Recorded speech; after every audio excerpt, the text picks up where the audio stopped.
Today we will tackle about the Balaan tribe. Balaan people are one of the indigenous peoples of the southern Philippines, also neighbors of the Tiboli. Nga naman kayo naman nga neighbors sila with the Tiboli tribe. It is because they have a exchange of cultures, alliances for protection, or mutual benefits sa ilang mga nasasakupan. Or in other words, they become neighbors because they live nearby and have interacted with each other over time. So, ang Balaan Dugang Tiboli tribe is dugay na sila nga nagkaila, and through that relationship nila, nanay mga nabuong mga alyansa, mga sharing of cultures and mga traditions like nga na. They have a rich history and cultural heritage that stretches back for centuries. The Balaan tribe, also known as Balaan, Baluan, Baraan, Biraan, Bilanes, and Blan. And did you know that there are so many tawag sa Balaan tribe? Di lang kalingan ni Daghan Pagkakeni sila. And did you know that ang Balaan tribe is the most industrious sa tanang nga tribes sa Pilipinas, unchristianized tribes in the Philippines. Sila ang pinaka masipag like that. And also ang Balaan tribe is one of the major non-Islamic indigenous groups. So wala sila nga practice of Islamic practices. Next, location. They are located at the South Central Mindanao. Also, napunta diri Balaan Datal. Ang mga Balaan Datal, mao na tawag sa ilaha, sila nang gapuyo sa plains. So, unsa good pas mabot ko magingon tag plains.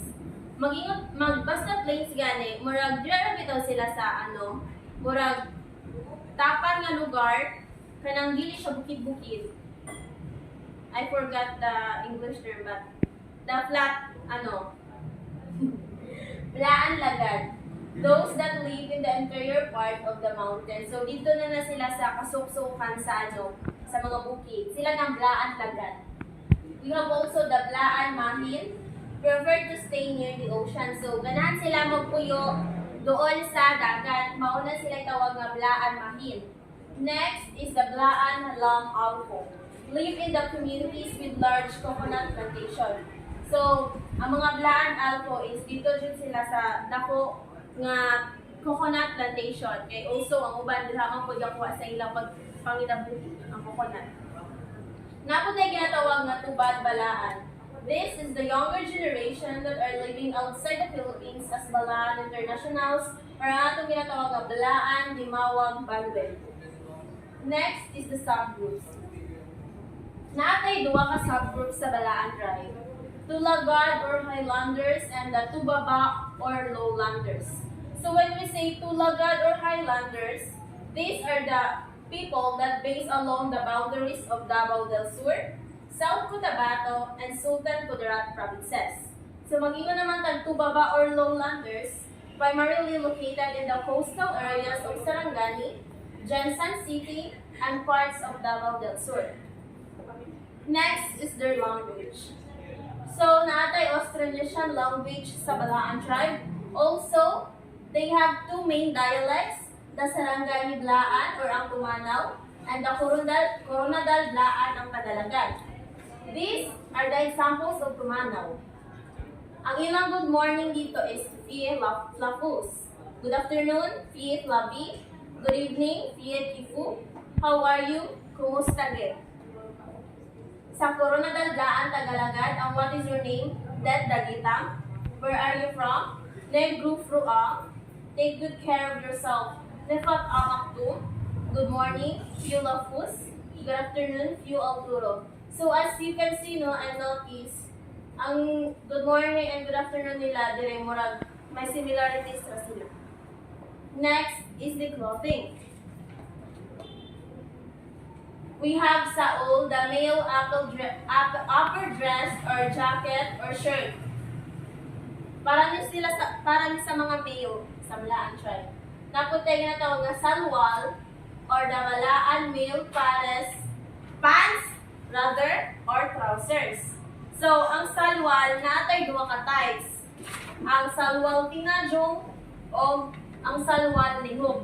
So, depende na siya kung giunsa nila pag gama or pag-design or pagtahian ng salwal. Either sa duhaan ni ang tawagan ng salwal. Pero, ang ano dyan na, isalwal dyan ang tawagan na. So, napunta ang sa female na clothing, tabi. This is the traditional female tube skirt. Napunta gintlo, malong as an alternative to tabi. Kung wala daw ang tabi, gintlo daw ang ganiton, na malong. Napunta albong takmon. These are the blouses made of mother of pearl shell disc.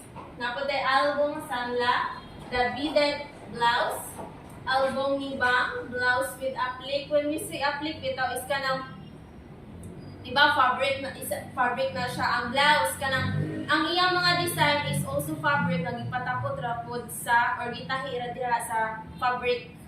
Ano siya? Albong unzip the blouses that cross-stitch. So, naatay, example diri, ang sa lalaki nga clothing, naara. The saul and the salwal. Mao siya sa male nga clothing.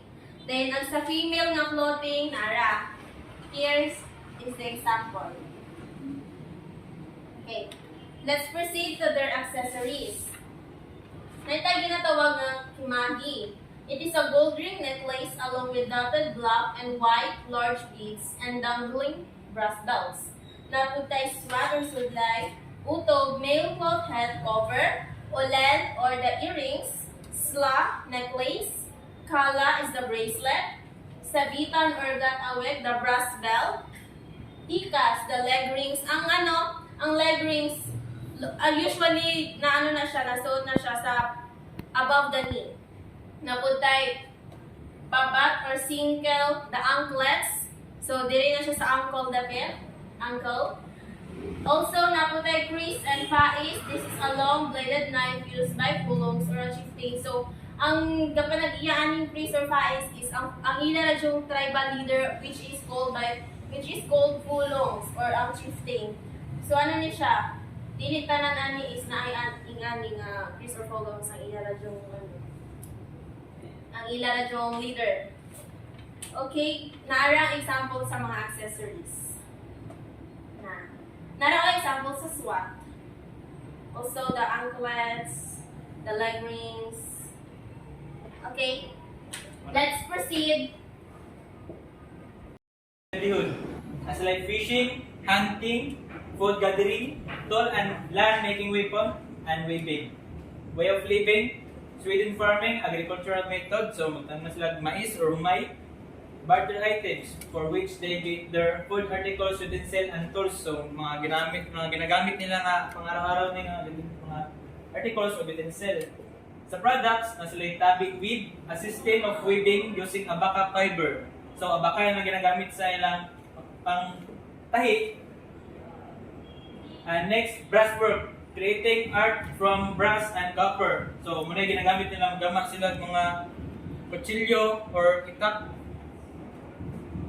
Beadworks, sew plastic beads or shell sequins to create intricate design on women blouses and trousers called the takmon. So muna ginagamit sa tong takmon nga blouse sa bayi. Muna yung mga beads, itong mga lingin-lingin nga pambutang-butang design mo to siya. So next, religion. Animist, they believe in a pantheon of gods, believing in many gods and spirit who control life, situation, and circumstance. So, naghan sila God nga bituan o espiritu nga nag-control silang life, situation silang life, silang kinabuhi. Bilaan and deities. Melo, the supreme being and creator, he has white skin and gold teeth. He is assisted by Pui and Tasuwi. So, kung si Milo ay white skin or natay gold ng ngipon, assisted pa. Sawi, join Milo to live in the world. Piwi, a spirit will live in the sky. Diwata, a spirit will join Piwi to live in the sky. Si Diwata, paano po siya? God of the harvest po siya. Tasumi, the evil spirit. Fon kayo, the spirit of the spirit of the trees. Fon il, the spirit of water. Fon batoo, the spirit of rocks and stone. Tao dalong tala, the spirit will live in the underworld. Loos Pilagan, the most third deity. Butyrin, his name is considered a curse.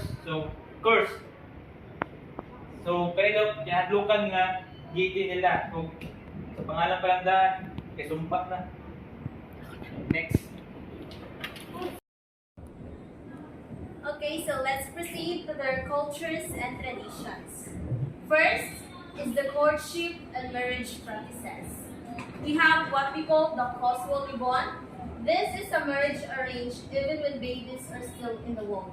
So of course, kinsa pa man nila mag-arrange ana, hindi ang ilang parents. Mao na siya ang Koswol Libon. Bisag napa sila sa tiyan sa ilang mama, hindi ano pa sila, nangalak pa ilang mama, naka-arrange marriage na sila. When a married man courts another woman, he has to ask the permission of his wife for duaya. So, bisag wala ka practice of Islam practices ang Balaan tribe, ang ilang marriage is same ra pud sa Islam nga. Kung gusto sa married man nga magpakasal ulit or mag-court sa uban nga babae, kinahanglan niya permission gihapon sa iyang first wife. So no, ang courtship ug marriage, ang courtship sa Balaan tribe is wala siya exact jud nga edad kung kanusa ba sila mag-court. Also, begin courting when he thinks he is ready to cope with responsibility. So, pwede na kahuna-huna og court ang isa ka lalaki kung feel niya nga makaya na niya nga ihatag ang tanang panginahanglanon sa isa ka babae. Makaya na niya mag-carry of responsibilities. Also, napunta ginatawag nga preparations for the wedding involve several stages. So, preparation na, mag-prepare pala ay ang wedding. Naatay ginatawag na slulok tising. These are the parents of the future spouses exchange rings. So, exchange of rings ang parents both sides. The kif ligo, man's relatives give dowry of movable property. So, kung sa uban nga tribe, natay bandi, natay dowry, sa ilaha, kif ligo. Mag-ingon ganit ang movable party, for example, is kamo nga bride and groom, ang relatives sa lalaki is maghatag sila og dowry nga, for example, kanang yuta. Kanang yuta is ihatag na sa inyuha. Mo na siya ginatawag ang movable property. Next is the mimo alibutang. It is a determination of the date of the wedding. Woman's side decides when the wedding will be held. So, ang sa diri, so ang babae ang mag-decide kung kanusa sila magpakasal.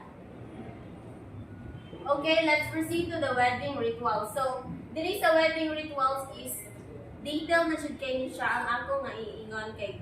Kompleto na ni siya kay ang pasunod sa ilang wedding rituals will be first, bringing the groom to the gomni gu samsong or the bahay kasalan. Una nga muadto or padtuon ang groom sa bahay kasalan. Second is bringing the bride also to the bahay kasalan. Next, the tribal leader will give the faiz or kris to the groom. So katong faiz or kris, katong long knife, bladed knife, mao na to ang ihatag sa faiz or sa pulong nga ilang chieftain or ang ilang tribal leader sa groom, mao to. Fourth is called the amleng, wherein an unmarried woman will walk from behind the couple. So na ay murag wala pa bitaw nakasal nga babae ang muagi siya sa sa kilid sa couple. Napunay ginatawag nga samtingko ulo. The Balaan leader will place his hands on the heads of the bride and groom and will bump the heads together, symbolizing the mutuality of the couple in thought and action. So, ang Balaan leader no, ang ilang hulong is magbutang sa iya kamot sa ulo sa bride o sa groom dahil murag iya nitong banggaon ug hinayra ang ulo sa bride o sa groom. Mag-symbolize daw na sa mutuality sa couple. Napo tay ginatawag nga sa sungit na kanaan, wherein a woman will bring 2 heaps of rice placed on top of banana leaf and a man will bring 2 small glasses of water. Next is the angawe, where the bride and groom will each receive 1 or 2 messages or admonitions from a man and a woman. So ang angawe no murag diri bitaw is kanang naay man o woman nga murag mohatag bitaw sa ilang ganda sa ilang gusto iingon sa bride o groom nga mapasibol nga may tabo nga kung baka sa makasal sila, mga paalala, mga gabay nga mga gusto nila itudlo or iingon sa bangkong mag-asawa. Next is the kasable.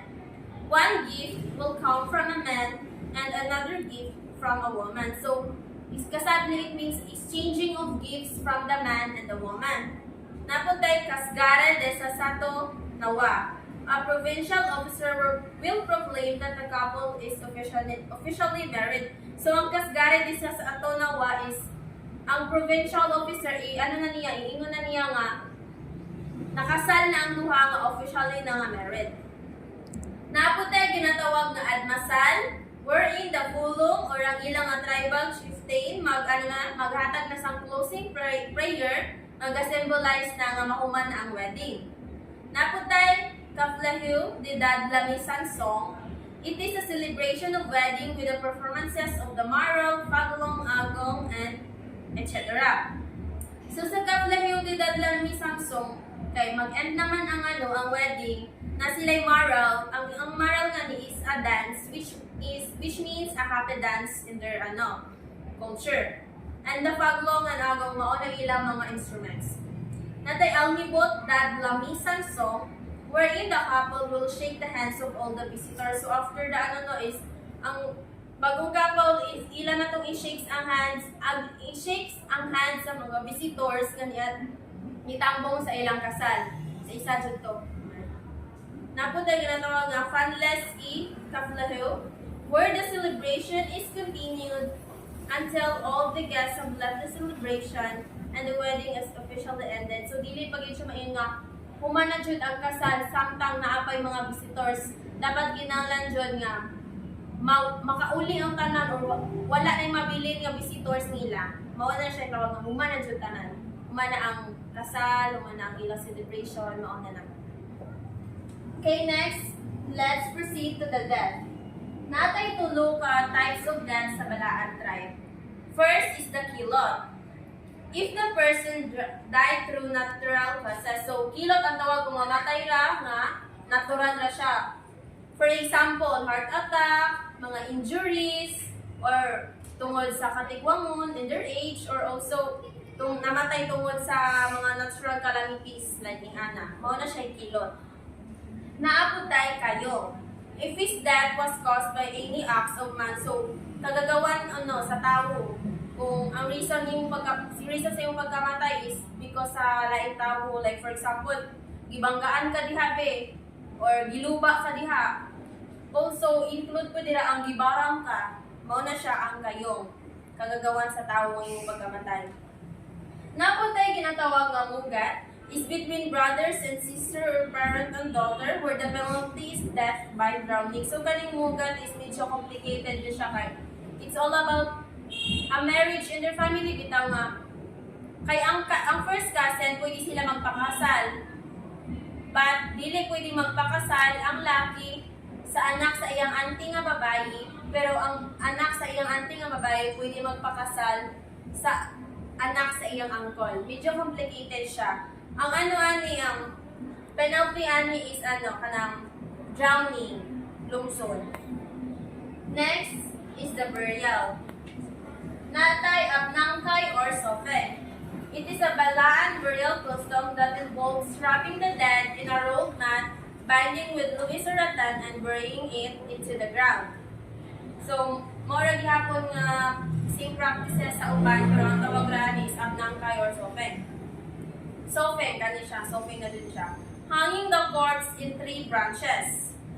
Also inserting the cadaver into the trunk of a tree or isunod sa hollow sa tree ang lawas sa patay. Abandoning the body in the house where the person died. The house is also abandoned or just abandoning the body where the person died. So kung asa na namatay itong isa ka person, ang dito nga lugar is ma-abandon or for example sa house, kung dito namatay ang person's house, i-abandon dyan to ang house. Before finally laying the dead to rest, all the relatives gather and talk to his soul. Once the relatives have buried their dead, they count 9 days, after which they prepare a feast. Then they count another 40 days and prepare another feast. This is done to ward off any bad luck from befalling the family. This is so ginaano ni nila no ginahiwat para dili bitaw magkasunod-sunod nga naay mamatay sa ilang pamilya. Okay. Let's proceed. So let's proceed to beliefs. Beliefs. Monotheistic. You believe that there is but one supreme being ruling the cosmos. So monotheistic, no? I-believe sila nga na mo guide sila nga supreme being sa ilang lugar. So they believe in the existence of the soul which upon living body can cause illness and death. So next is Mount Matutong. Ang Tutong or White Mountains is separated as they believe that Deep Diwata lives in upper portion, while Molo is the evil spirit who takes bad souls live in lower portion. So ang Diwata is muna siya ang katong nagpuyo siya sa upper portion, while ang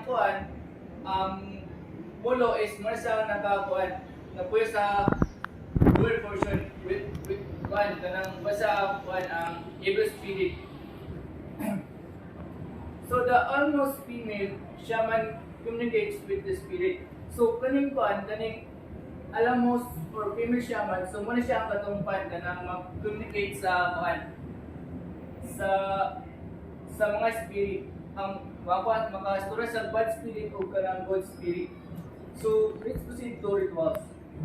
Pandungan is a Thanksgiving ritual also known as conducted in the granary. The farmer thanks the Diwata upon Adwata, selecting the place for farm planting, harvest, and post-harvest. Garnished in the sense that marriage as much as possible must be limited to close relatives. So, ang pundaman is muna siya ang Thanksgiving sa Diwata. So, soaping. Soaping is burial ritual. Soaping is muna siya kanang pag-ampo or kanang pag-ritual without anak. So the next is proceed natin sa festival. So next to the festival. Una is Lomlop Festival. Named after the Balaan, term meaning the hunting grounds, a festival steeped in the tradition and story on its name to the linguistic heritage of Balaan. So the next is ang the Balaan Harvest Festival. Mu Tuka Fail. Also Tuka Fail or Mu Fali. The Balaan communities which we celebrate mean differently but always ceremonies occur. So next, dances. Beat Balaan, a courtship dance of Balaan imitating foreigners birds during the mating season. So next is a moral dance, a national dance mimicking flying birds movements of monkeys and portraying various action and movements. So next, musical instruments. Tanagong. Tanagong is, ano siya? Ano siya tanagong, no? Tanagong. Tanagong is made of wood that is formed into the rectangle. So, muna siya. Tanagong. So, ang sunod is tagong boat loop. Isa balaan two-string musical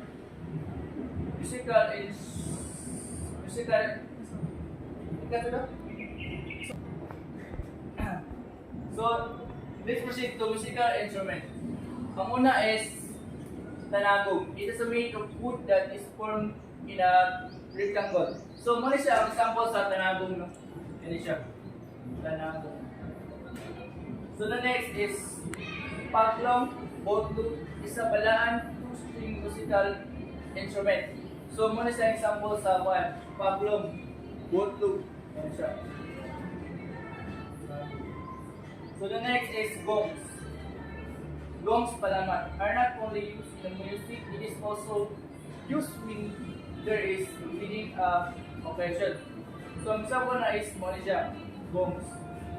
Muna siya gongs, no? So, next sa foods. Foods, ang una is vegan meat balls, meat from the local vegetable called the sinitong fed.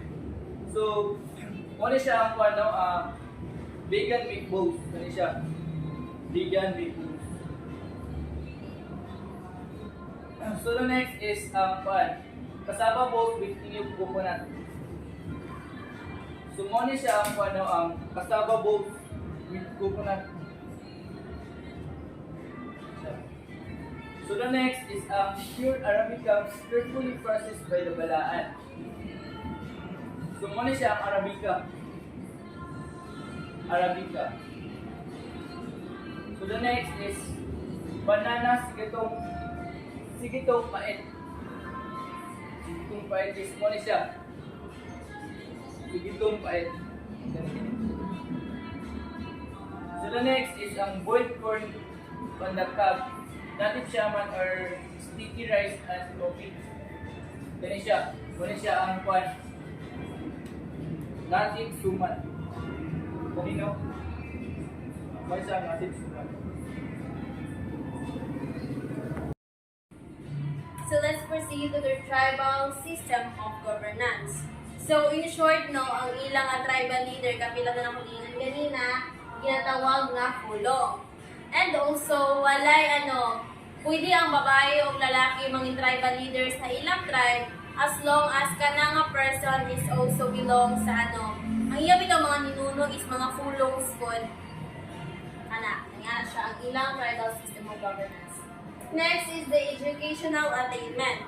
So bala is a far cry from that of non-indigenous first, the natives rarely complete high school. So as nung nadawan nato ang mga tribes is ang dili tanan is makahuman og college, ang uban taman rag high school, ang uban lugos pa makahuman og high school tungod sa financial problem, ang uban kay layo ang ilang mga balay, napa sa mga bukid-bukid kapuyo.